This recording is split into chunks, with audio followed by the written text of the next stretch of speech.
এমন কি হলো যে চিকেন হওয়ার আগে চিকেন নামিয়ে নিতে হলো? সবাইকে স্বাগত জানাই বং অনিকের চ্যানেলে। আগের দিন আমরা ঠিক করে রেখেছিলাম পরের দিন যাব পিসিমণির বাড়িতে। সেই মতো সকাল সকাল টিউশন শেষ করে বাড়ি চলে এসে আবার তিনজনে মিলে বেরিয়ে পড়লাম পিসিমণির বাড়ির উদ্দেশ্যে। আমাদের রায়দিঘি ব্রিজের ওপর থেকে উন্নয়নের রাস্তার উপর থেকে চলে এলাম পিসিমণির বাড়ির কাছাকাছি। পিসিমণির বাড়ি যেতে সময় লাগে গাড়িতে 15 মিনিট, কিন্তু রাস্তা এতটাই সুন্দর ছিল আমাদের আধ ঘন্টা সময় লেগে গেল। তারপর গাড়ি থেকে নেমে চলে এলাম হেঁটে পিসিমণির বাড়ির সামনে। পিসিমণির মেয়ে দাঁড়িয়ে ছিল আমাদের বাড়িতে নিয়ে যাওয়ার জন্য। আমাদের মেন উদ্দেশ্য আজকে কই মাছ ধরা, তার জন্যই আমরা সকাল সকাল চলে এলাম। বাড়িতে আসার পর আমরা লেগে পড়লাম কাজে। আমি এদিকে পকোড়ার সরঞ্জাম রেডি করছি আর দিদি ওদিকে মাংসটা কষছে। বড় বড় দুটো রান্নি আসার জন্য পিসিমণি আর রান্নার কাজে হাত লাগায়নি, আমাদেরকেই করতে হচ্ছে।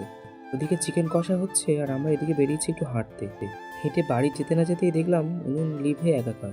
শেষ পর্যন্ত চিকেনটা কি হবে